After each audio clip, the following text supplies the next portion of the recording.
Have you ever found that you can sleep all night long? You can even take a weekend off.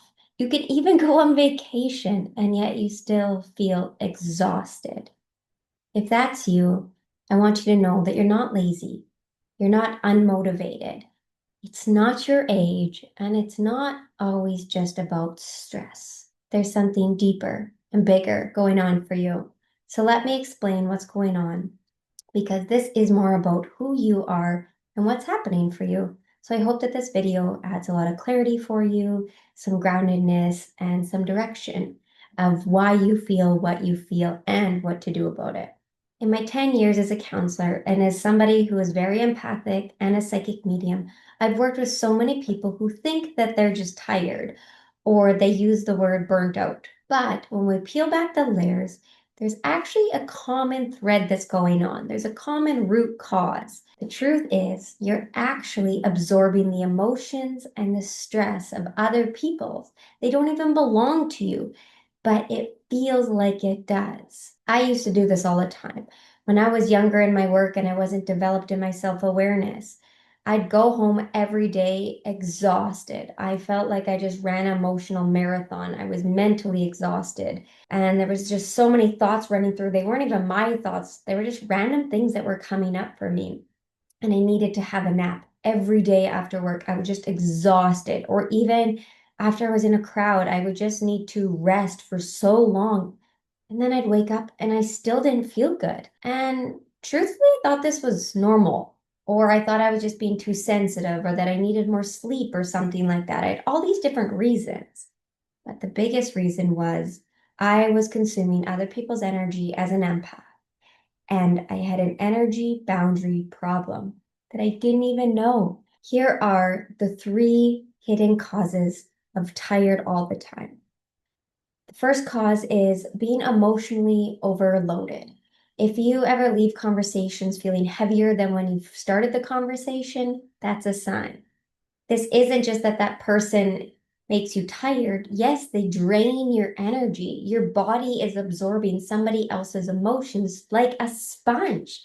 You're carrying their stuff. If they're worried about health, you might walk away and you might be worried about health.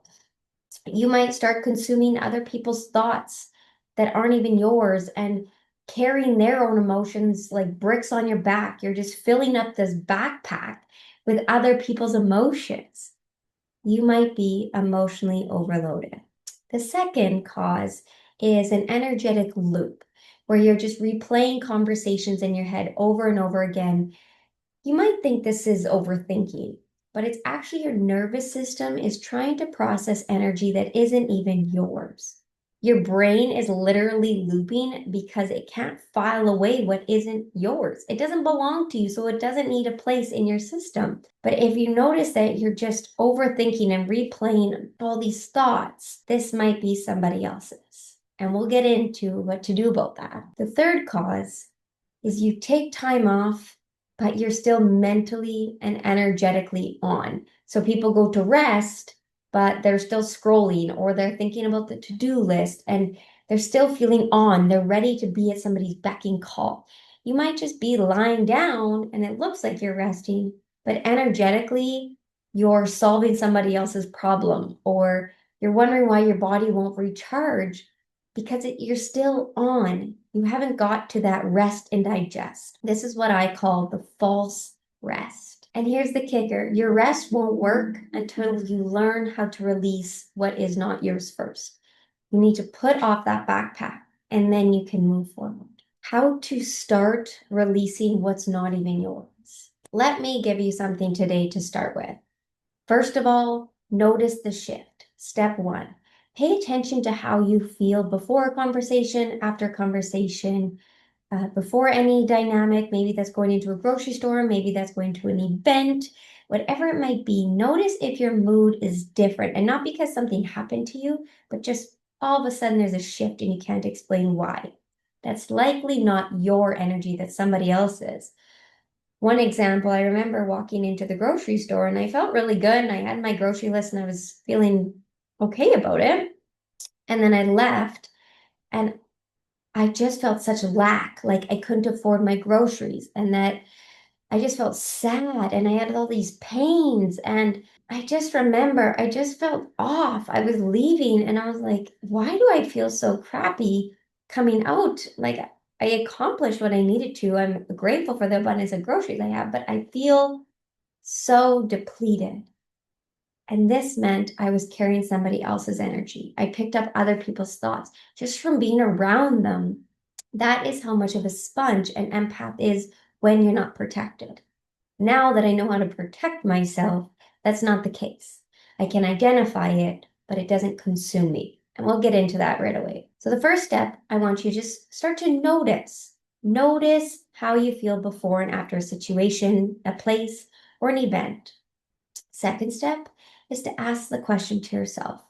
Your body is always giving you answers, it always knows. So just ask yourself, is this mine? And you'll hear a sudden yes. You'll feel maybe your body softening. You'll feel maybe a relief. That's how you know it's yours or it's not yours. You might feel sad sometimes, and that's yours. And that's yours to go through and to navigate and deal with. But oftentimes it's not even ours. We feel the collective's energy. So the third step is to close your eyes and take a deep breath and imagine pulling your energy back. From in front of you, beside you, above and below, just coming into your center, bringing your energy back. When we go out, we spread our energy everywhere. It's that outward energy. And so it's important to come back into that inner energy, back to you again. This is the energy that's yours, that you get to embody. And then imagine just anything that's not yours dissolving, just dissolving. This is very simple, but this is the daily practice that I'd love you to start embracing if you're somebody that you just can't seem to rest anymore. You'll notice that your fatigue will start to lift and your nervous system will finally rest because you're not carrying all your spouse's stress and your kids' stress and your friends' stuff and your coworkers. Finally just get to feel what it's like to just be you. And you might feel more peaceful than you think. So it's just simple. Those 3 steps: notice, ask, and release. When you stop carrying what's not yours, you get your life force back. You get that life energy back. And you stop living life just half drained and getting through. You'll laugh easier again. You'll think clearer. You won't have that brain fog anymore. Your body will start to heal because it's not in this constant state of overwhelm anymore. And maybe for the first time, you feel peace and ease, wholeness and confidence again. You were probably just carrying too much that your body couldn't handle it. Often that's the intensity that anxiety and depression show up for us. Is it's just a warning sign that we've been holding on to too much and it can't handle it anymore. So if this is resonating with you, if you're tired of feeling tired, if you want to go deeper in understanding your energy, knowing how to protect yourself, and feeling safe in your own body and clearing the energy away, this is exactly the work that I do that I'm so passionate about because it has saved my life and I use it every single day.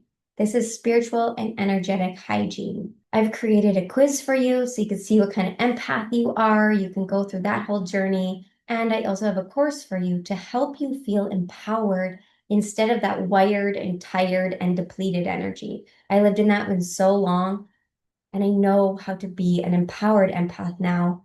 I know how to walk into the room and feel like myself and discern other people's energy from my own. And I really want that for you too.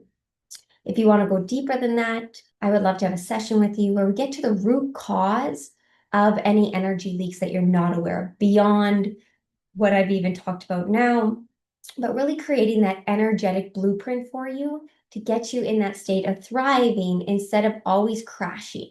You know, when you have energy and then you crash again, or like you go, go, go, and then you crash, that is something that I can help you overcome. So if you're ready to get back to your full self, there's a description below. You can read more about it. Feel free to message me about it.